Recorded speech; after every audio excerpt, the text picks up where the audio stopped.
Yeah, man. I want to talk about artificial telepathy and some of the things that go on. Um, like I was just sitting in my bedroom, and this guy Marcus, he turns on this high frequency noise, right? And it had like a pulse to it. It was like, and it was almost out of the hearing range. It was just a really high frequency noise, but he turned it on. Okay, he turned it on with it was an artificial telepathy broadcast. He went onto my neural monitoring and turned on this artificial telepathic sound. Excuse me. Last year, maybe a year and a half ago, might have even been like 2 years, probably a year and a half ago, I put out a video where I was walking in my neighborhood up the street, and you could hear this really high frequency sound, and it was a broadcast. It was part of the broadcast, and it was blended kind of with like these cricket noises, but you could tell the difference. Like they had overdid it. So, but you could actually hear it in my video, which is not very common for artificial telepathy sounds. Artificial telepathic sounds are usually not very recordable because it's a microwave frequency, and that's why I use call record apps, and I'll call myself from one phone to another phone, and that enables me to record it much better. Um, so one thing that I noticed when I used to do a lot of the recording was that what you can record isn't necessarily what you could hear. What you could hear out loud it seems to be different, and what you could record, you couldn't hear it really otherwise. It was like out of the hearing range on some sort of other wavelength. And I don't know like the bandwidths and the specifics of artificial telepathy and the EMF broadcast stuff, um, but I could record it. I was recording it. I recorded very well on many different occasions, and most of the time, what I recorded wasn't something that I could physically hear with my ears. It was out of that range, and then you'll hear a lot of people talking about how the telepathy will come through stuff, like traffic sounds or like bird noise and different things. And the way that they do that is to match the frequency, right? So even though you wouldn't hear it otherwise, but say for instance, I put this broadcast out there, and I match the frequency at whatever tone, whatever hertz. Say, let's say 4,000 hertz or something like that. Okay, we'll just say for instance, I don't. That's probably pretty high frequency, but I'm not exactly sure. I know like 30 hertz is about the low that humans can hear. The like the deepest bass rattle your trunk, like it'll bust speakers. And then up to like 20,000, which is I think 30 hertz to 20,000 hertz is about the range of human ears. Okay, so roughly maybe a bird might be a couple thousand hertz. Um, so if you put a broadcast out there at that frequency, now even though it's in a different bandwidth or it's in a different bandwidth or wavelength that we're not hearing, kind of like radio or something like that. So if like you can hear radio only after your receiver picks it up and puts it through the speakers, but those sounds are coming through the air. And obviously you don't just hear one tone on your radio. You can hear the trebles and the bass, the highs and the lows, all in your music.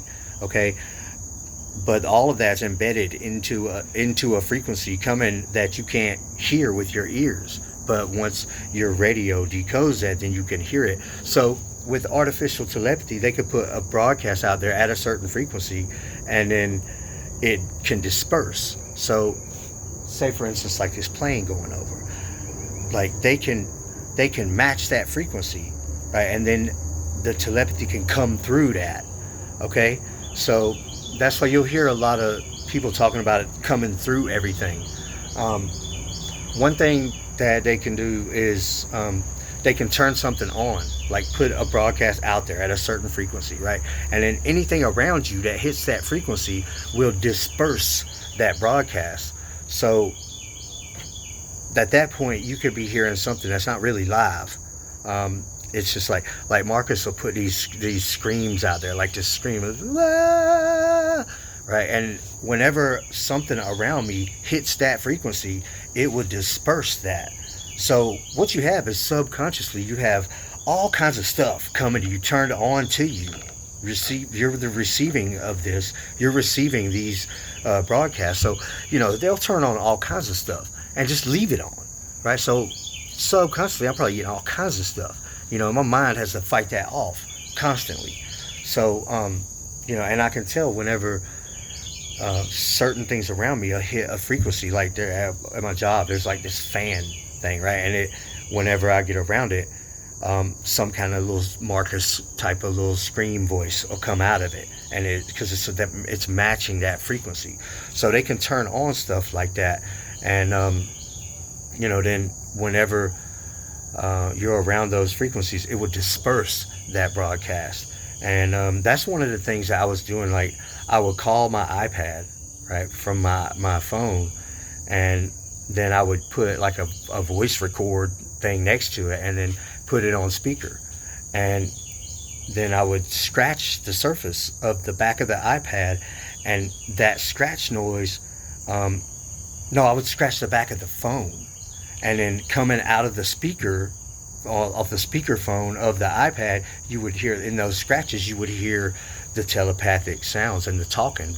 You would hear them talking. It would disperse that broadcast, and it was hitting a wide range. That scratching was hitting a wide range of frequencies, and it was dispersing that broadcast of them talking. And that's not the out loud telepathy. That's just them being connected to me, and I could hear them where they are talking, when that's the part they don't want you to hear. So I was able to figure out ways to try to hear that, and it's probably something I should have continued learning about and experimenting with, but it's been really about 2 years since I've really did much with recording. I feel like I put the information out there, and that's kind of what I do. I like to put a lot of information out there, and then let us work in strength in numbers, and everybody to work with those guidelines or those facts that I've put out there to work with. I'm waiting on somebody. I'm supposed to meet somebody and sell this laptop that I listed. So they're supposed to be on the way. I listed this laptop on Facebook, matter of fact, and I just shared it to all of the buy, sell, trade groups in my area, and like 40 some people hit me up since last night. Right, so I don't even I'm like, whoever wants to come first. So, and I got another one that I'm trying to sell. I don't need 4 or 5 laptops. I used to have to deal with all of this stuff with everybody hacking me and everything, so I just reset all of them, got my information off of them, and now I'm selling all of the ones that I don't use, and I just use my Mac Pro, and I'm keeping my old Windows. It's like a Beats Edition HP or something, but it's it was more like my real laptop rather than just one of these that I was having to resort to. I was buying laptops from pawn shops and all kind of stuff, and they're hacking everything I own. So I just finally I just reset them all, and now I got a bunch of stuff for sale. I have some camcorders and some tablets and some laptops and some speaker type of things, all kind of things. I'm about to sell all kind of stuff. Especially like next week when I start driving, I'm gonna be balling out. I got a warehouse. All right, I got a 30 by 30 foot storage with 2 big garage doors. I mean, you can't even go in. The whole thing stacked to the ceiling. I used to be heavily involved in buying and selling things, and so I got a lot of inventory. And some of my personal things are in there, but not that much. It's mainly just stuff. I'm about to just ball out on the ass, get rid of everything I own. But anyway, I'm off track now. I wanted to talk about those things, about how the telepathy can disperse on other sounds, and how they can turn on frequencies and different things, and make it disperse when certain frequencies are hit. It's all part of they're doing all that with settings on your neural monitoring. You have somebody accessing. They're on neural monitoring, and they have their neural monitoring connected. That's how they connect their neural monitoring into yours, and that's how they're talking to you. But all of the stuff that they're using against you is your own settings, your own broadcast settings, and they're using those settings against you to bother you and to harm you and to do stuff to you. If you can get access, you can turn all of that off and have peace. You could have peace, or you could participate if you wanted to. You could become a gang stalker, or you could get on mind control and become one of these idiots if you wanted to. Or you could just turn everybody off and have peace. So that's what's going on with some of this artificial telepathy.